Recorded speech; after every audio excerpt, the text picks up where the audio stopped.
Now. Yeah, cool. All right. Welcome back, guys. Sorry for the last couple of weeks not having a lecture due to Thanksgiving, and we had our OIT exam, so we're busy studying for that. For those of you guys that are new to the lecture series, if you have any questions at all throughout the course of it, feel free to unmute yourself, or you can comment in the chat box, and Joe will be watching that, so we can answer your questions as they come in or at the end. My name is Jeremy. I'm one of the fifth year residents at Rutgers, and then we got Joe Galloway on the call. He's a PGY4, and Joe Ippolito should be joining us soon. So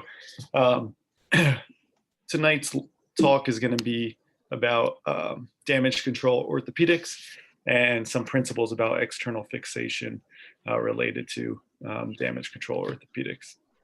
I just want to acknowledge the AO North America and OTA because I referenced some of their slides and lectures for this talk. So the objectives are to understand what damage control orthopedics means and when you should utilize it, and then also understand some basic concepts of external fixation. So I want you guys to just think about this case during the lecture. So it's a 63-year-old male. He had a motor vehicle crash and he sustained multiple injuries. So he had this pelvic injury, a femur fracture, and also a pilon fracture. So think about what you would want to do for this patient initially in the trauma bay, what you want to do for him definitively for his treatment. And we'll get back to this at the end of the lecture. And hopefully you guys will have a better understanding of how you want to manage this patient. So why is polytrauma important? It's important for Joe and I because that's going to give us our patients as trauma surgeons. But more importantly, it's the leading cause of death and morbidity for patients under 45. And nowadays, with better safety features in cars and better access to tertiary care centers and EMTs and a bunch of different stuff, more people are surviving. And the people that are surviving, the majority of these patients have orthopedic related injuries. So we need to know how to take care of them. And there's a bunch of different time points when these patients die. And if they're fortunate enough to make it to the hospital, we have to be aware that even though they might, most of them die within minutes due to blood loss, head injury, that these patients that survive into hours and days, there's also different ways that they can potentially come to, multi-system failure or infections and die that way. So we'll start off with a little bit of a history lesson. And early on, when people were taking care of polytraumas, they were initially treating everything very quickly. People were nailing femurs within 6 hours of the patients getting into the hospital. And initially they had great results. But then they found that with some patients, they developed other issues. And that would be infections or lung injuries. And this chest X-ray here is a patient with ARDS, which is pretty bad lung injury. So what's the problem with early treatment? And it all has to do with this second hint phenomenon. So when a patient has an injury, they have some type of systemic inflammatory response. And so this line here is their initial injury. Now, if you do early care and you do a huge operation on them, that operation itself is going to cause further systemic inflammation. And if you add that on top of their initial insult, you're going to bump it over this level, this yellow level, which is the threshold for them to develop other complications like lung injuries or infections. So people developed this concept of damage control orthopedics. Initially, damage control came from the Navy, and that was a tactic that the Navy used to keep their vessels afloat during their mission. So if they got attacked and there's a hole in their vessel, they were able to do some type of limited thing to patch up that hole so then they could continue on with their mission. General surgery then first took over this idea of damage control, and they did some limited early intervention, like abdominal packing or some type of minor procedure, just so they can get the patient out of the operating room and back into the ICU so they can continue taking care of the patients and resuscitate them. It wasn't until 2000 when orthopedics came up with this idea of damage control. And it was down in shock trauma in Maryland. This orthopedic surgeon, Andrew Pollack, along with his general surgery colleague, Thomas Scalera, came up with this idea of doing external fixation as bridging the patients to their definitive treatment. And in the interim, to do some type of more resuscitation and stabilization of the patient. So, why does this, damage control help? And it's because the damage control portion of it, the external fixation, is a much smaller amount of systemic inflammation. So if you think back to this initial insult of the patient from their initial trauma, now we're just doing a smaller procedure so that this systemic inflammation now is under the threshold. So that sounds pretty great, right? If we're going to do some type of limited procedure, not allow that second hit to come and not allow patients to have infections or lung disease, why shouldn't we do this to every patient? And the problem is, we also know that early definitive care of orthopedic injuries reduces complications, it reduces length of stay and cost. So now I'm kind of telling you guys two different things: that we should operate on everybody quickly, we should operate on everybody in a delayed fashion. And so how do we decide? And what patients should get damage control orthopedics? And it comes down to that there's different types of polytrauma patients. Not everybody's the same, but we can kind of lump them together in three different types. There's one type that comes in that's pretty stable, or that they're able to be resuscitated rather quickly, and they're stable within a couple of hours of their presentation. Those are the patients that we can do early appropriate care. And those are the patients that do well with early care. There's a second group that comes in and they're in extremis. Their blood pressure is extremely low. We're giving them blood products and they're not responding. They have multiple open injuries. These are the patients that we want to do damage control orthopedics. Or these are sometimes patients that, unfortunately, we don't want to do anything for because doing more may hurt them more. Just wanted to point out this x-ray here is from our institution of a patient a couple years ago. It might have been before you got here, Joe. I think it was in like 2000, or maybe it was your intern year. But this was a patient that came in with a smashed pelvis. He had other limbs injured, and unfortunately, we didn't do anything for him because he was passed away rather quickly. I think this is the patient who came in during the OTA. Yeah. So then, there's that third patient that's in between these. And how do we determine what that patient is? And then also, how do we determine what type of care does that patient get? And so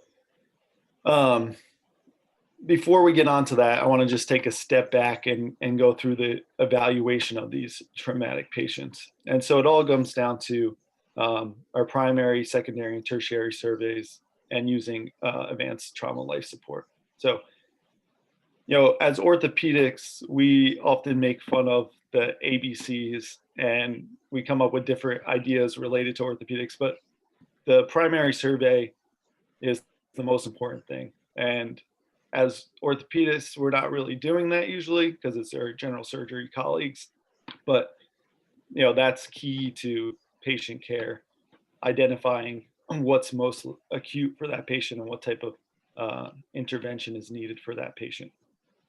So it's important just to recognize that every patient that comes in, you have to be checking airway, breathing, circulation, disability, and exposure.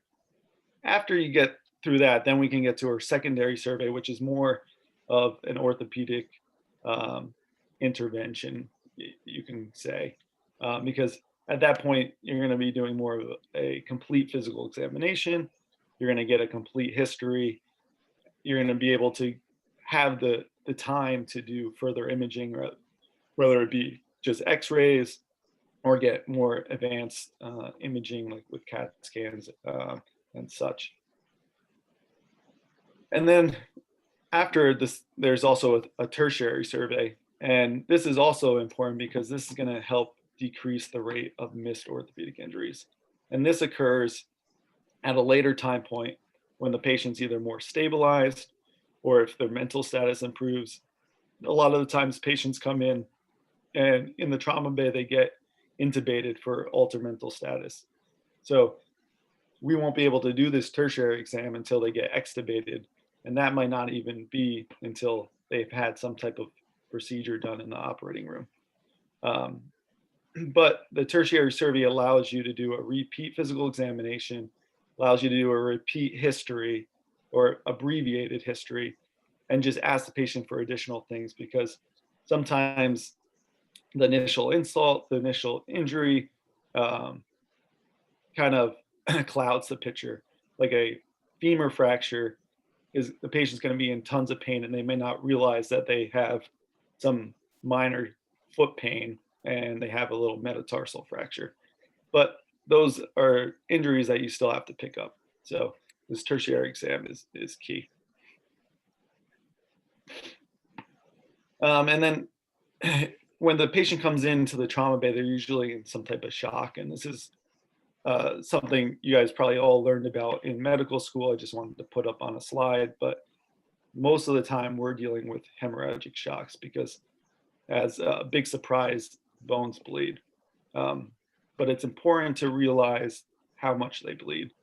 And so femur fractures can bleed up to 1,500 milliliters, and that's going to be, in your thigh compartment, which is rather big. So you might not be able to pick up that, but you have to realize that they're losing blood.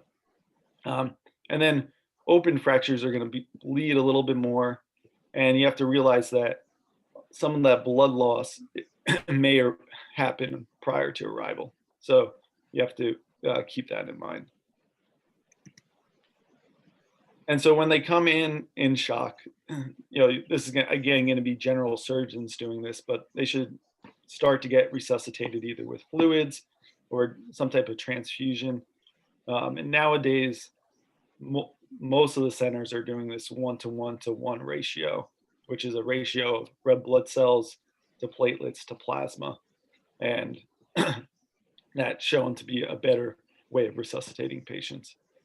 And then again, this is not really key, but just something for you guys to keep in mind, that there's some indicators for adequate resuscitation. And we'll touch on some lab values as well for more orthopedic related in a few slides. So as I've been saying, most of the initial care in a trauma patient or a polytrauma patient is going to be from general surgery, but what can orthopedics do? And so we can temporarily stabilize stuff. So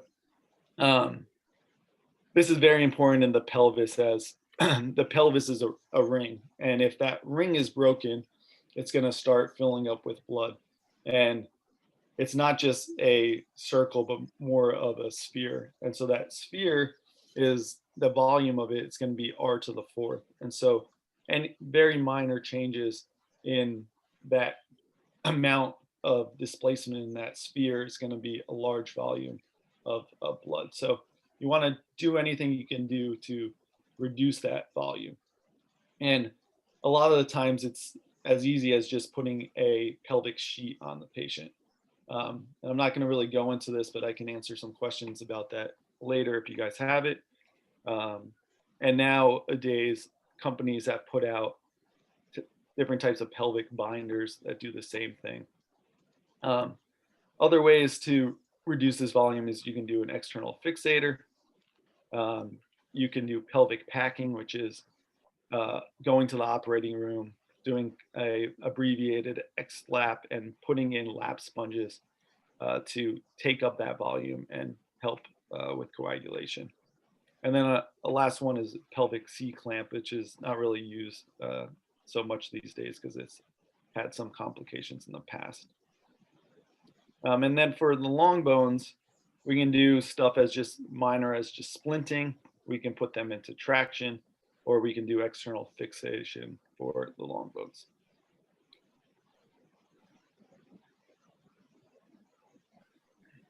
So now getting back to when should we do early definitive care, and when is that okay versus when should we be doing damage control orthopedics? And in 2013, Dr. Valier out of Cleveland came up with these resuscitation labs, and this changed the practice of damage control orthopedics since. And so she found that in a large set of patients, that if patients were not acidotic, if they were greater than 7.25 on their pH, if their lactate was low, because lactate is a indicator of tissue perfusion. So if that's low, meaning that the tissue is getting perfused, and then also if base excess is greater than 5.5, if all of these three things are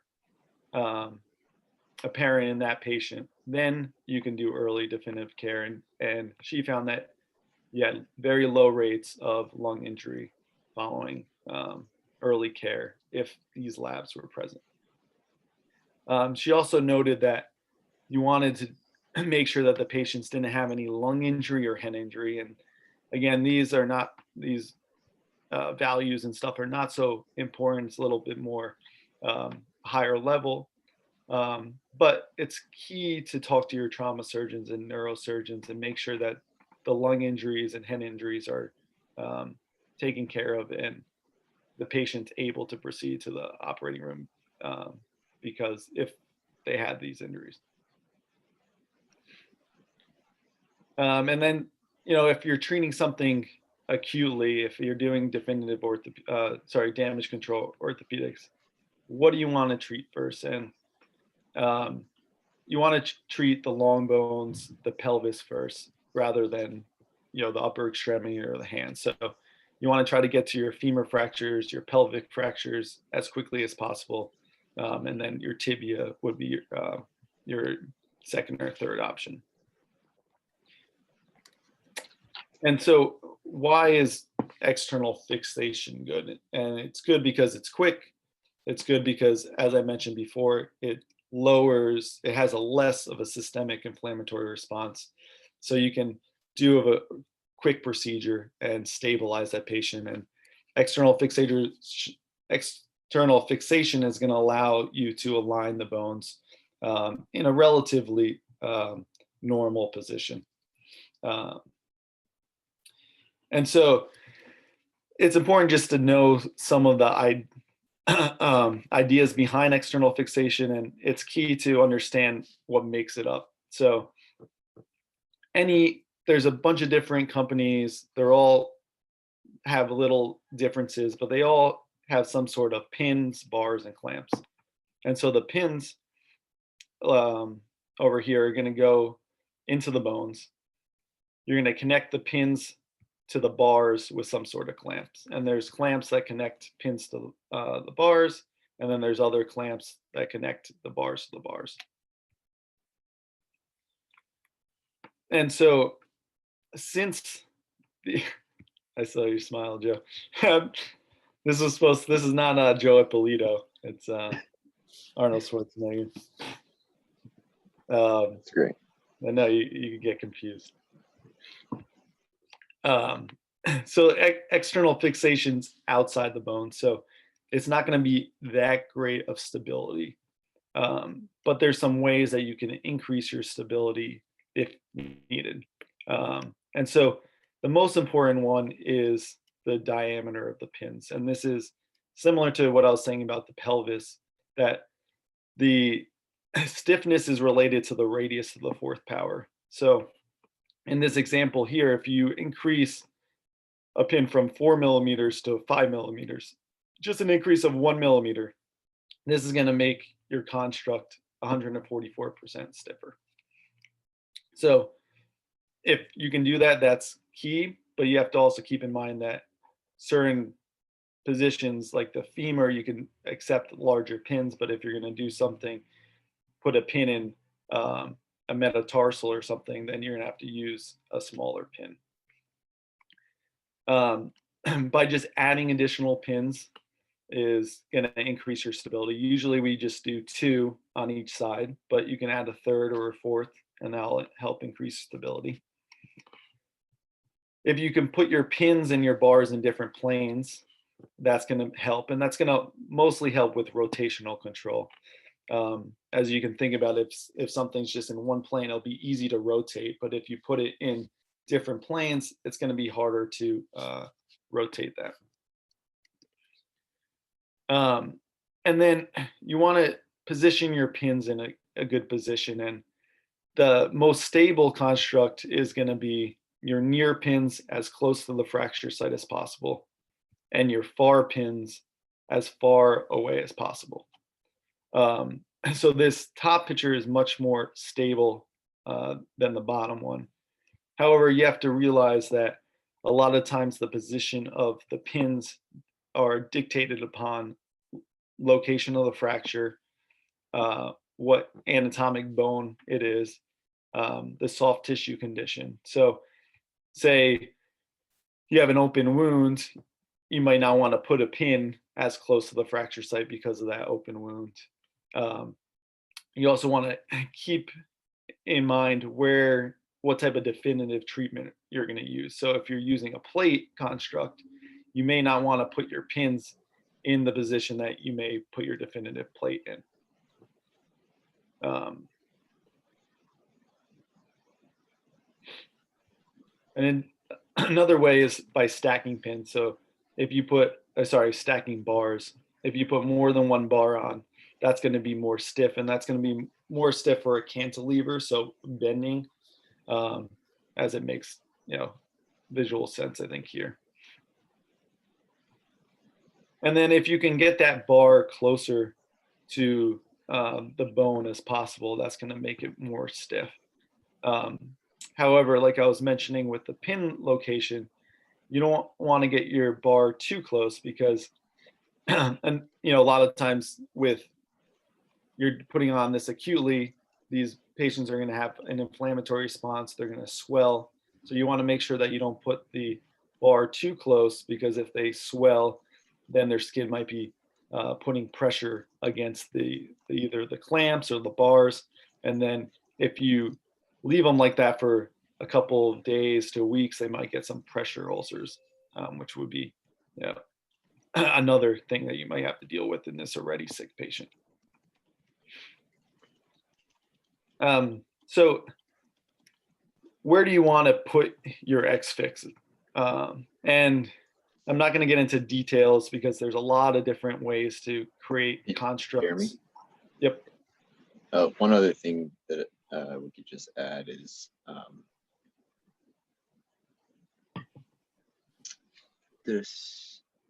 So another thing that you can consider in terms of the stiffness of your construct is also the bone quality. That makes a big difference. So that's something that we don't typically talk about in terms of just being isolated to external fixators. That applies to all other types of fixation, but it's something very important to consider in the same vein, that if you if you have very poor bone quality, all of the other factors that we're trying to add up in our favor to improve the stiffness of our external fixator may not amount to anything if the bone quality is very, very poor. Yeah, and there's different pins that we can use that, like there's a hydroxyapatite coated pin that will help with poor bone quality.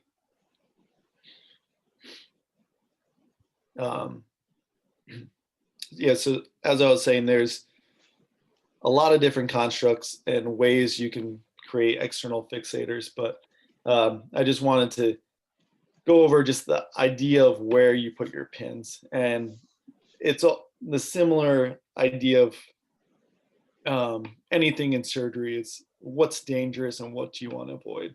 So in our cases, we're mostly trying to avoid our neurovascular bundles. So if you know where those neurovascular bundles are in the anatomic position that you're going to be putting your X-fix in, then you kind of know where your pins can go, but more importantly, where your pins can't go.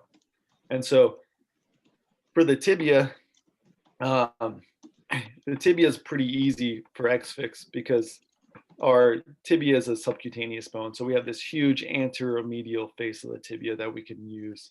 And so most of our pins are going anterior right over the crest of the tibia. You can do anteromedial or medial, but you want to avoid your lateral side. For the femur, our neurovascular bundle is going to be on the medial side of the proximal femur. And then as you go distally, it traverses posteriorly. So most of our pins are going to be lateral or some sort of anterolateral positioning. And then you can also use just a straight anterior pin construct. But again, you don't want to go medial because of that neurovascular bundle. For the pelvis, there's two different locations that we utilize, and one's a supraacetabular position, and that's, I think, probably the more common one. And so that starts on your anterior inferior iliac spine, and then it goes posteriorly just proximal to your greater sciatic notch. And so you can see here on the lateral that you start at the AIIS, and then you aim it just above your greater sciatic notch, so you avoid the neurovascular bundle there. And this is very good for rotational control. And a lot of the times we have open book pelvis injuries. This is going to help you to close that book. And like I mentioned before, help reduce that pelvic volume, the amount of blood that can potentially bleed into the pelvis. The other type is the iliac crest pins, and those go between the inner and outer tables of the ilium. And what's a nice feature of this type of pin is you can relatively safely do it without use of fluoroscopy. So the supraacetabular pins, you need fluoro. With these pins, you can get away without using it. And then for the ankle, a lot of times we're doing some type of delta frame or an A frame. So there's going to be pins in your tibia, and those are going to be similar to the position of the pins that I mentioned before for the tibia, so mostly anterior. And then you're going to also put a pin through the calcaneus, which is relatively safe. So before we go back to the cases, are there any questions on external fixation principles or anything about damage control orthopedics?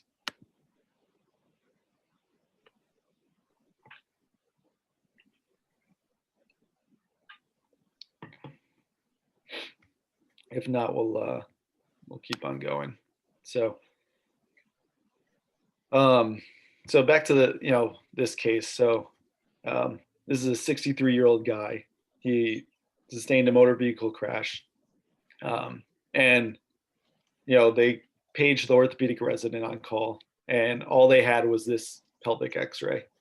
Joe, do you want to mention some things you see here, or does someone in the audience want to take a shot at it? I guess I'll go just for time. So this is an AP pelvis radiograph. When you're looking at an AP pelvis, whether in trauma setting or even in arthroplasty, one of the most important things you want to do is try to look at something to gauge the adequacy of the film. When you see deformity in the pelvis, are you seeing deformity due to an injury or due to degenerative changes, or are you seeing deformity just because the film is poor quality and rotated? And so on this film, what we can see is helpful to train your eyes to the posterior processes in the pelvis. So if you look at the spinous processes of the spine leading down into the sacrum, those are about equidistant between the sacral neuroforamina. And so that gives you some idea that this is a decent rotational film. And so based on that, I can say that this is a reasonable film, and then I can start looking at what I see. And obviously there's a very glaring deformity noted on the right hemipelvis. We can see that the right hemipelvis is externally rotated and that there's displacement through the pubic symphysis with wide displacement there. We can see that that deformity then caused a fracture to happen through the ilium that exits into the greater sciatic notch, or perhaps into the base of the sacroiliac joint, right at the anterior inferior corner. A couple of other things you can note about the deformity is that the right pubic symphysis appears to be displaced inferior relative to the left hemipelvis. And it's unclear for certain whether that's due to any caudal displacement of that fracture. I would tend to think no, because all of the muscles that cross the pelvis, like the iliopsoas and the quadratus lumborum muscles, those all pull the pelvis upwards. So you would expect to see superior displacement of pelvic displaced fracture. And so that inferior appearance of the pubic symphysis is caused by the external rotation of that hemipelvis. So there you have two clues that this is a severely externally rotated hemipelvis, and therefore, going back to Jeremy's picture from before, looking at volume, this is going to be a very high increase in the intrapelvic volume. So looking at our vitals, we can see this patient's heart rate is increased. He's tachycardic to 144. He's dropped his blood pressure. His pulse pressure has widened, going from a systolic of 84 to a diastolic of only 48. And his systolic is now below 90. So this person is at least in a class 3 hemorrhagic shock situation.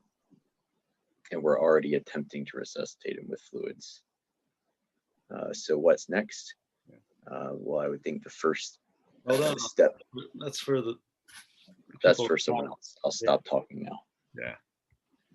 Yeah. But I just want to note. So, how did Joe know that this was externally rotated? And the body's great because we have two sides to compare. So sometimes both sides are distorted and injured, and you can't. But the left side of this patient here is pretty normal. And so you can look at differences. So Joe noted that this distance here is much wider than this distance here. And you can see that the ilium is much wider here. And so if you look at the pelvis model, can you guys see this? Yep. So, you're seeing more of this side like this. And so it's much more externally rotated compared to the other side. So there's, train your eyes of looking at both sides. You may not completely understand it initially, but if you know that there's differences, and then you can work out what type of differences there are. So does anybody have an idea of what you want to do next to this patient?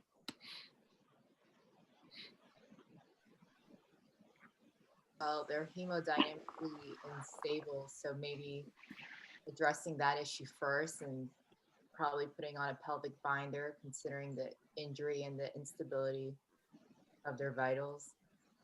Yeah. So I think putting a binder or a sheet on is extremely important. And,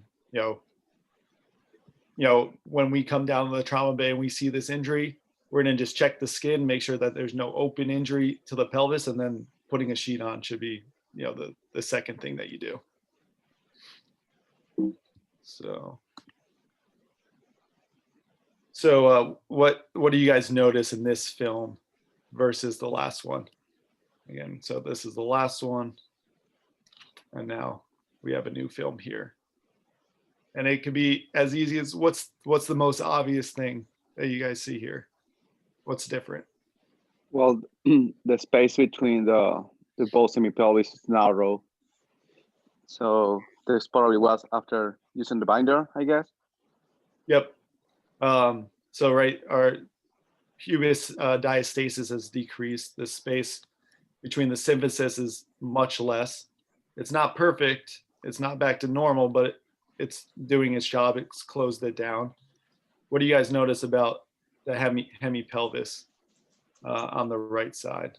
So again, that's before, and now it's not as pronounced, but you can see what Joe was saying. Before is externally rotated, and now we're seeing less of the ilium on FOS, so that we know that we corrected some of that external rotation deformity. And is there anything else on this image that you guys see? Does anybody know what those glaring white things that are just look like candy canes across the image are? Is that artifacts? It's not an artifact. There's something real there. Do you think that's inside the pelvis? No, that's outside. It should be like the zippers. Go ahead. No, you go ahead. Sorry. Madam, Those what were you saying? for like a pelvic sheet? Yeah, Just to they're hold it clamps. down together. Yes, they're metal clamps that there are numerous ways of reducing pelvic volume. Well, two is what I should have said instead of numerous. We talk about using a binder or a sheet. A binder is, Jeremy, tell me if you have any slides on this coming up, but okay. So a binder is like a commercially available apparatus, which is circumferential around the pelvis, and it has a series of turnbuckles or Velcro straps or Roman sandal zippers that then cerclage the body in effect and reduce the pelvic volume. You can do a poor man's version of that, and I say poor man's because it's cheap, but in terms of efficacy, I think some may regard that it's better, and where it certainly has certain advantages over a binder by using a sheet, and simply by ensuring that the sheet is very flat and very taut, and then applying manual tension to it, you can cerclage the pelvis with that manner. And then you have to have some way of holding it closed. So typically we use surgical clamps, and once the two sheets overlap, we apply a clamp to hold it, and that's what you're seeing on that radiograph. Yeah, you can barely make out. These are clamps here holding that sheet. Joe explained to get in place. And Jeremy, I think you and Joe already touched about Joe, did you talk about the number of people to apply a sheet? Did we talk about sheet application? Sorry, I was having a couple issues with my thing here. We didn't go into the technicals of it, but there's a nice paper with some pictures published on a very technically smooth way of applying a sheet, which is very atraumatic to the body and gives the best efficacy of reducing the pelvic volume. And in order to do that properly, it should take 3 people to apply a sheet well. The first move is to internally rotate the feet so that you internally rotate the femurs and bring the femoral necks into a more direct line of push against the pelvis. And then 2 people pull the sheet closed and apply tension and counter tension in opposite directions, while that third person then applies the clamps, so that the clamps are applied while tension is being held. And the appropriate position for either a sheet or a binder, I think Jeremy may have mentioned this, is over the level of the greater trochanter's of the femur. It should be broad enough that it reaches up to the iliac crest and down to the sort of lateral flare of the femur, the lateral bow, but it should not be centered at the iliac crest. It should be centered at the greater trochanter's. And then one other cool thing, Joe, to touch on that I think is just fun, and I know it's not necessarily the technical purpose of our talk, but I think what Joe is alluding to is there are cases that I've seen that are pretty cool when we use pelvic sheeting. For example, where we want to perform sacroiliac fixation posteriorly first, or for whatever reason, and you can use the sheet as actually a reduction tool without having to remove it in its entirety, which is another kind of nice bonus. We're not going to get into that too much today, but I thought it's nice to spark your guys' interest and for you to kind of look up or see some cases where they do stuff like that. Yeah, that article Joe Galloway was referencing, they have pictures of how to do that in that article. If you guys want to look it up, I think it's Gardner was one of the authors. I'll send it out. I'll find it and send it out. Yeah. Anything else to add on this X-ray that you guys want to note? If not, what do you guys, the participants, what do you guys want to do next for this patient? We're still giving them, so we gave him 2 rounds of transfusions. His blood pressure is now just increased a little bit, but it's still hypotensive, 92/54. He's still tachycardic. Do you guys want to now rush him to the operating room? Do you want more information? Are we going to do early intervention on this patient, or are we going to do some type of damage control orthopedics? Does anybody have any thoughts?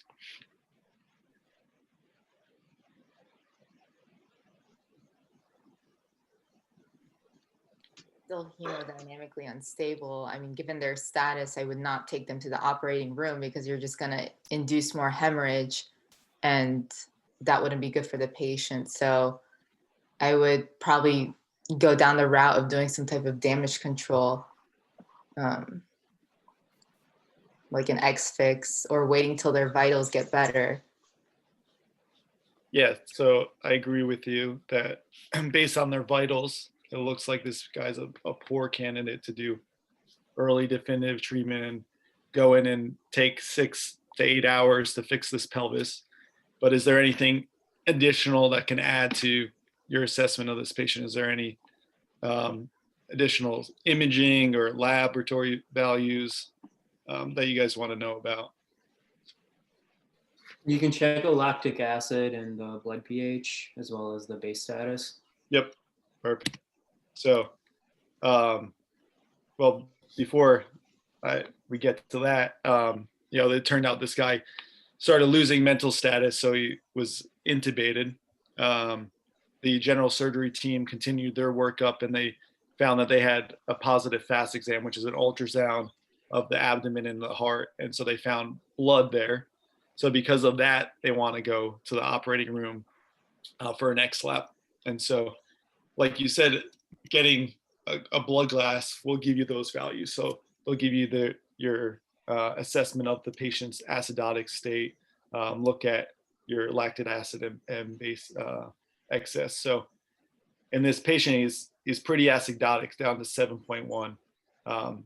His base excess was, almost -15. And, we want that closer to normal is -2 to 2. The lactic acid's up to 7.2. So we know that he's not getting his tissues perfused as well because he's hemorrhaging. So this is a patient that, as a bunch of you guys mentioned, is not going to be a candidate for early intervention. And so, before we, got up to the operating room, they wanted to rush him quickly, so we didn't have a chance to get any additional imaging. But just based on physical exam, there's some crepitus and deformity of his right leg. So, as you guys mentioned, you're leaning towards some type of external fixation in the operating room. And so, Jeremy, can I just make one comment? Yep. So if they're rushing them up, just for you guys, a question, if anybody wants to answer this, like a super cool bonus question, if you get it. Anything you want to think about in terms of the rushing a patient to the OR for XLAP? Do you want to ask them anything about the table that they're going to put the patient on? if you have a minute and you're able to kind of communicate to the OR, can anybody think of what we want to ask for if possible? If we're planning on doing an X-fix or potentially some fixation with them in there? This may be like a guess what I'm thinking question. But Beanbag? A traction table. okay, what else? Traction, you said traction table or fracture table? Traction table. Traction table. I think you're on the right course. Not necessarily a traction table, but a radiolucent table.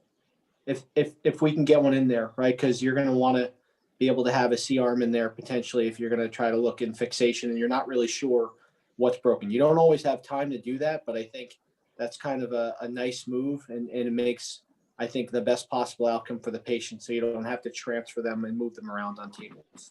In some trauma centers, urgent trauma patients are automatically put on a radiolucent flat top, like a Jackson style table. That's not always the case, and certainly if you're at a wherever you have the opportunity to rotate on orthopedics, that may not happen, and so it's a very good thing to think about. But thanks, Joe. Yeah, nice point. So does anybody want to comment what they see? So, we got the pelvis, and like I said, once we got up there, we were able to do some additional imaging, and the guy had a femur fracture as well. So, I mean, the obvious stuff is we put this guy into pelvic, into external fixation, and this was that suprapubic pin placement because it started with the anterior inferior iliac spine and it went posterior above your greater sciatic notch. And then for the femur, we put it in X-fix as well. Anybody notice anything? Again, this is one of my, what else is on this image that you guys see here in the pelvis? I kind of sabotaged your question. Sorry, my bad. Did you? Maybe I wasn't listening. I was saying, It's packing. oh, good answer. Yeah. Nice. So how do you know it's pelvic packing? Because it looks like it. Because And he Joe was had bleeding, so they probably were chest. packing the area to stop the bleeding. I don't know. I mean, So what do you pack the pelvis with? Looks like laps. Yeah, so it's not the lap that's radiolucent, but the string, or they put handles on it, or I don't know what the correct term is. String. Yeah, exactly. Radiolucent. So it's mostly so in case you forget a lap in a patient, you can take an X-ray and you can find it. But in this case, we purposely did pelvic packing and put lap sponges in, and so that's going to show.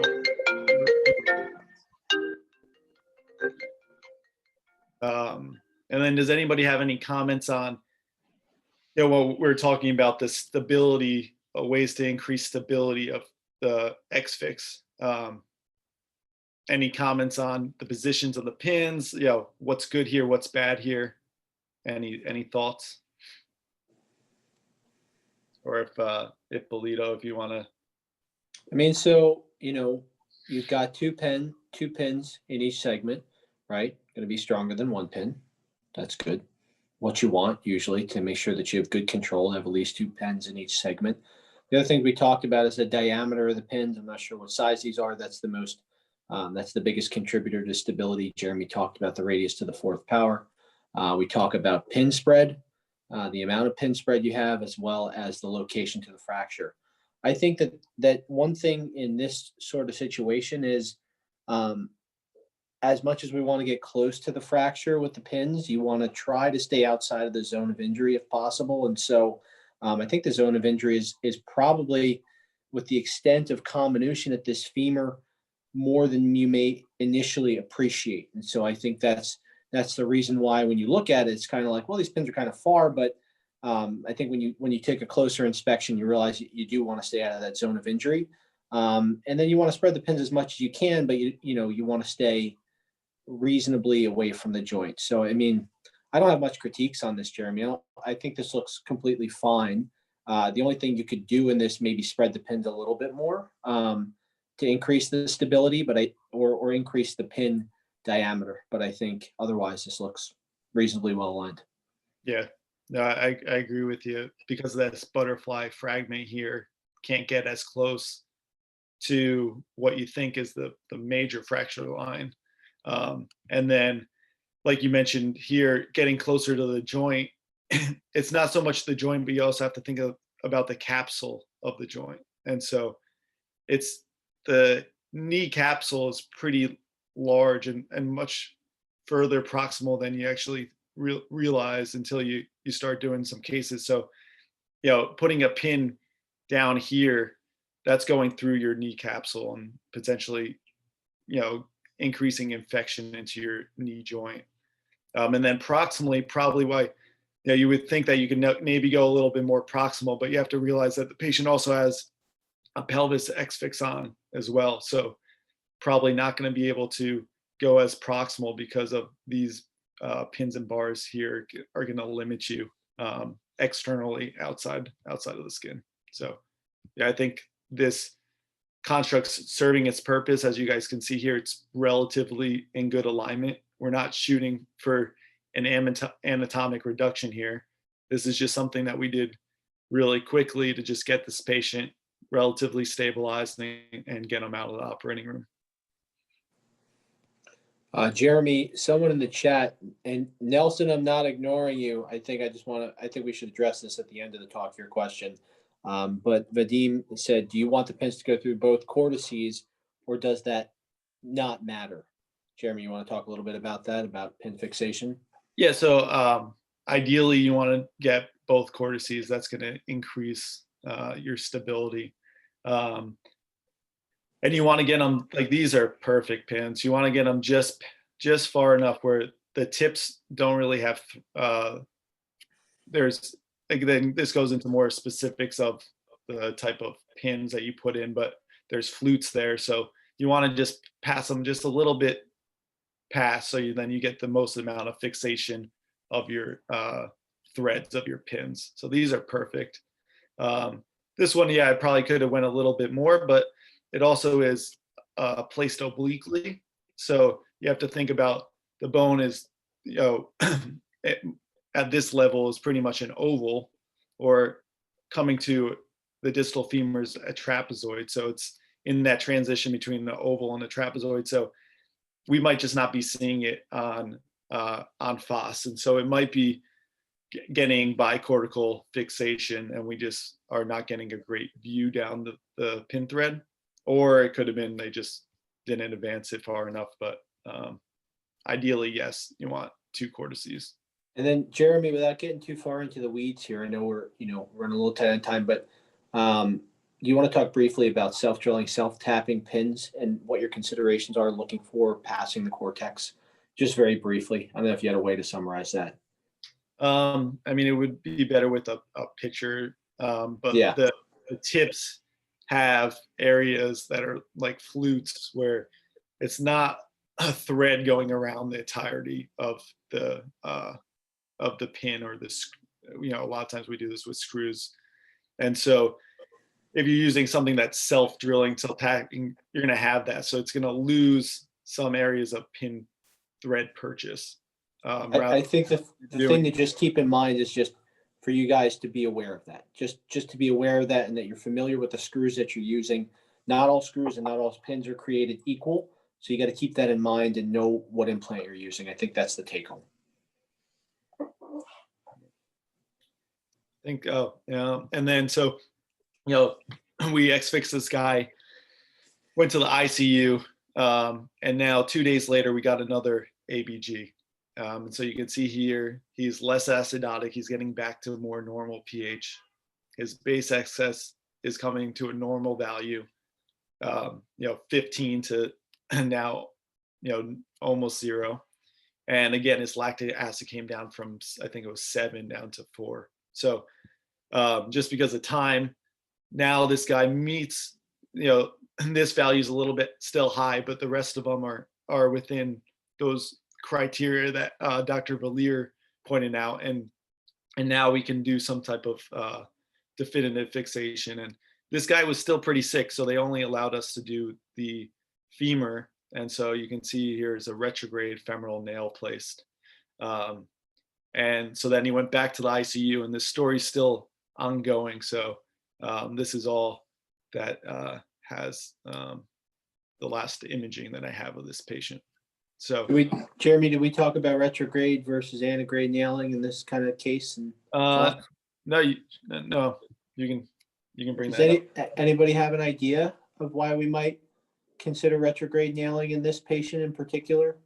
I think we might have mentioned it in previous lectures. I mean, the tip that I'll say is that I think in a mid shaft femur fracture, you could treat this with an antegrade or a retrograde nail.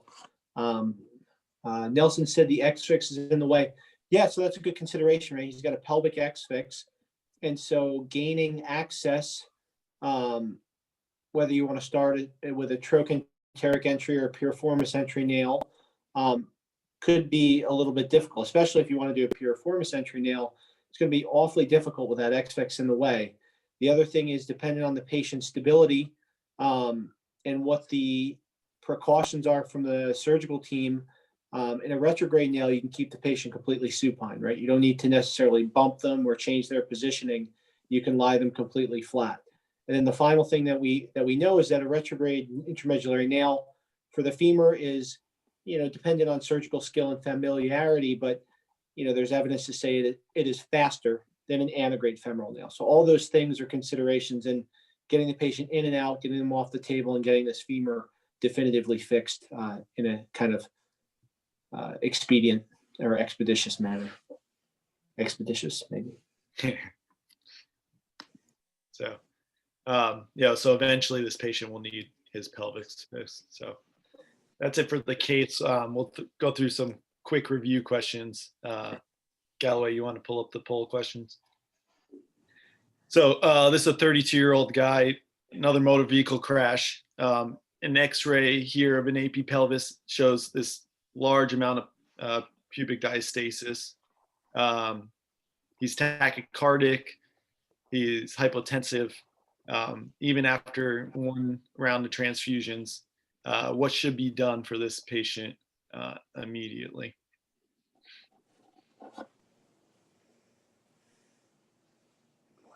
I can finally vote because I'm not controlling it anymore.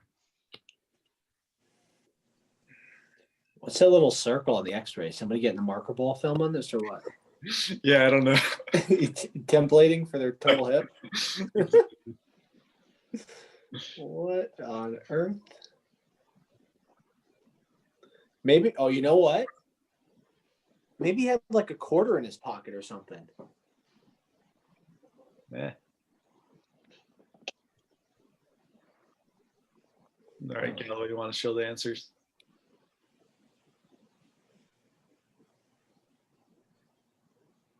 Oh, nice job, guys. So, yeah, I think we went over this a bunch, but you see that diastasis, you want to reduce the pelvic volume, and so you can close it down with a sheet or a binder.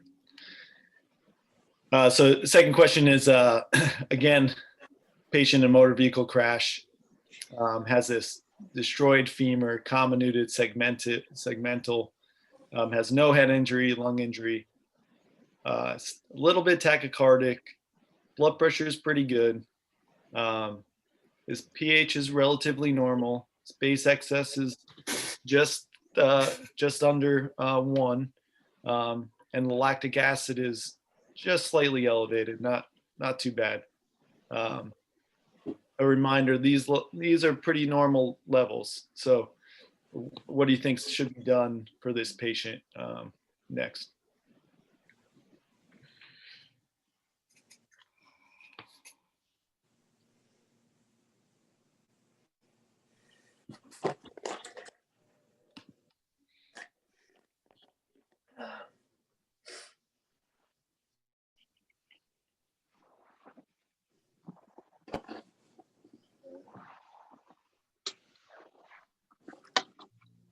Joe's taking a phone call right now. Oh, Is he on call? All right, I'm gonna skip. So you can go ahead and do a nail. So these values are within those resuscitation labs that Dr. Villier noted. So because they're normal-ish values and within these parameters, you can do definitive treatment with relatively low complication rates. So that's why it's a nail over an X-fix in this case. Third question. So, in external fixators, if you moved this pin from location A to location B, what would it do to the construct stability?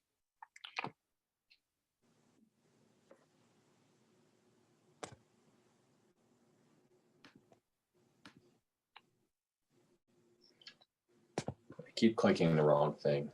Um, I'm on this iPad and I keep trying to swipe. It's not going well. what do you think of my X-fix I drew? Really good. I like that you got the bone from the worst clip art photo possible. I really enjoyed that. Yeah, it's a nice job, guys. So I think everybody except probably Ippolito said decrease. My bad. So again, you're moving it away from the fracture site. So you're going to decrease the stability. You want to get these pins spread as much as possible.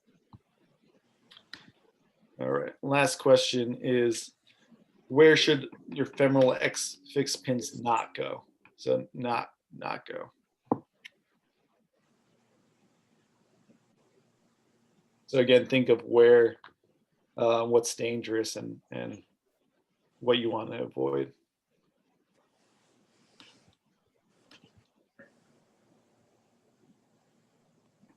I know just within our attendings, one of them prefers to go, anterolaterally. Another one prefers a more anterior-based one. So it just depends on preference of the surgeon. I like to go posterior. I guess that's probably another answer. Posterior is probably not a good idea just for That's the tumor way, the tumor approach. All right, and so you want to avoid these neurovascular structures, which are medial for a good portion of the femur until it goes posterior, more towards the knee.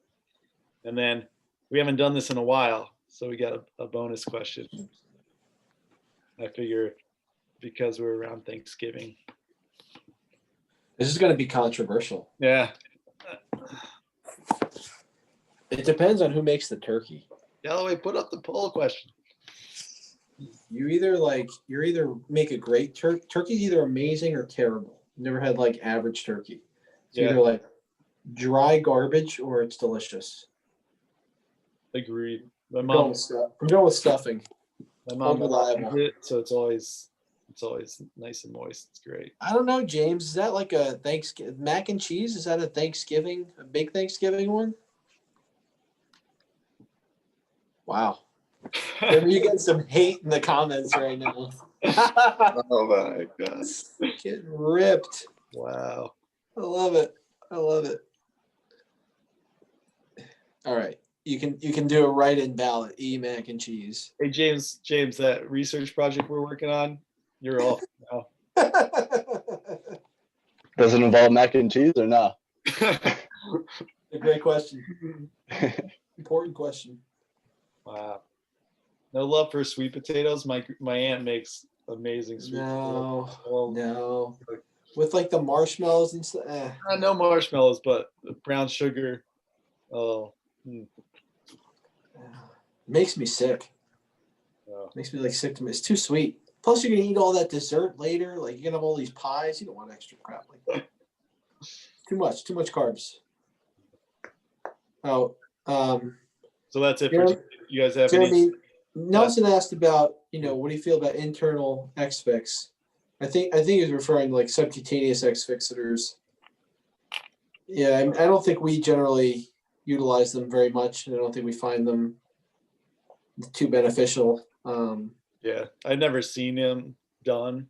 And I think, you have a lot of, you have to think about that soft tissue envelope that you're going to be disrupting with doing an internal fixator. And most of the time it's going to be something that you're be treating definitively with that device. So, with damage control orthopedics, it's going to be all external because it's quick, and it's just majority of the time going to be just for the interim and not for a definitive treatment. Yeah, perfect. Thank you so much. NJMS, how often do we see pelvic fractures like this? I mean, I float in the summer. I felt like it was every night. Yeah. A lot. We see a lot. I mean, there's always different severity of the injuries. So those smashed ones we're not seeing every week. We'll see a couple of those smashed ones per week, but at least 1 or 2 to sometimes 5 pelvis or acetabulum injuries probably a week. I think we actually see like a higher than typical proportion of a lot of pelvic ring, really bad ones, bad pelvic ring injuries, because no one in Newark looks when they cross the street. Everyone is pedestrian struck. Who are rolling into our trauma center. We have a huge, right, Jeremy? We have like an enormous pedestrian struck trauma population. Yeah. So it is interesting. Yeah. Mark agrees with you. How do you decide if a femur fracture is too comminuted for a nail? Tori says. Well, I think I don't think that really exists in terms of comminution precluding you from utilizing a nail. I think that maybe in a case where you're kind of on the fence of how long, the general surgery trauma surgeons will kind of tell you, listen, you got 2 hours to nail this femur, or you got an hour, or you got 30 minutes to definitively, or at least to stabilize this fracture. And I think that plays into it. So in terms of asking how comminuted it is to decide if you're going to do a nail, I don't think comminution precludes you from using a nail at all. I think that what you would consider is if you look and it's a really complicated fracture, and you think you're going to need a full 2 hours or something to nail it, they're only giving you like 30 minutes for this guy to be on the table, then you might X-fix it and go back another day. That would be kind of my thought process. Yeah, it's probably better for a comminution, because when you're using nails, you're using a relative stability construct and looking for secondary bone healing. So you're looking to get this big callus formation. So all you're really worried about in that case is just getting back your length, your alignment, and your rotation. So being very comminuted might make that process of getting your length, alignment, rotation back to normal a little bit harder. But if you can, then it's probably better, because the more comminution decreases the amount of strain you're seeing at the site, and then it's going to help it heal better. Like a comminuted femur fracture heals more reliably than a straight transverse one fracture line femur fracture. Does, we talked oh, sorry. No, go ahead. Does bone loss contribute at all then to using a nail, or no? That's another good question. Yeah. I mean, we could talk for like hours on bone loss about interesting stuff, right? Jeremy, we haven't really talked about like Mascalay procedures and things like that, but Which is awesome concept. It's really, really cool to talk about. I don't think I can answer the question in like one sentence, but I think that bone loss does come into play. I think it doesn't necessarily, it's not going to preclude you again from nailing this fracture. It may depend on, we talk about different types of methods of fixation, the number of interlocking screws that we utilize, and maybe some additional supplemental fixation, plus or minus, right? Some, if you're going to do a Mascalay of putting a cement block that you're going to plan on later going back for. But either way, I don't think that would change your decision to use a nail. It would just change some of your intraoperative decision making. Thank you. Sure.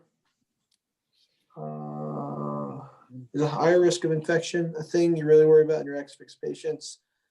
I think probably not really as much as like. Think about it though. What'd you say? So you still always have to think about it. Yes, absolutely. But I think this is different than like, you've got patients who've got skeletal deformity who are going to have an external fixator or a spatial frame on for 6 months or 9 months, and you're worried about pin site infection. Most of these external fixators are not the definitive procedure. So this is usually short term.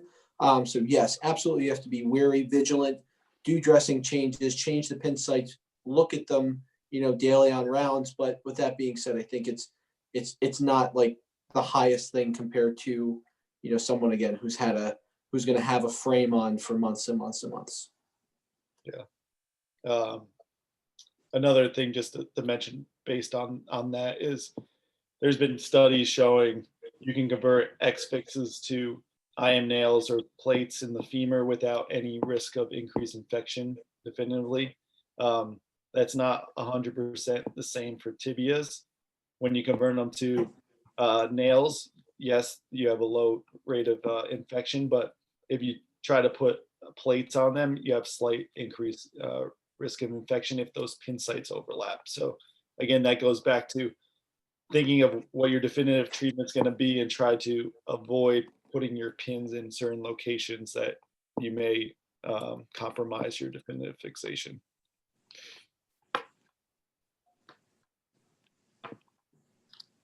Cool.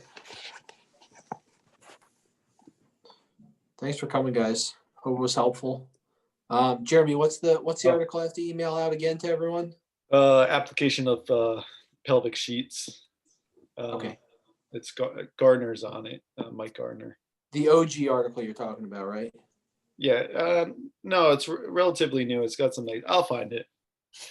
And then next week, we'll do another lecture in 2 weeks, guys. It's December 16th, and it's going to be a spine topic. One of our PGY4 is going into spine. It's gonna give a great lecture. I don't know what topic and spine, but we'll find out. Dr. Shin, you never know what he's going to talk about. It's going to be great. Yep. It's a huge shift from DCO, that's for sure. So it's good. It'll be some diversity. Yeah. All right. Thanks, Jeremy. Great lecture. All right. Have a good night, guys.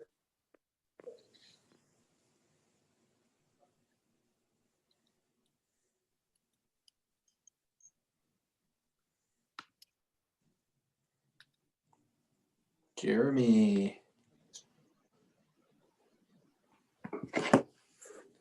Joe should. Nice jersey, buddy. Loving it. Thanks. Your time in the pros. Yeah, I know. I should sign it.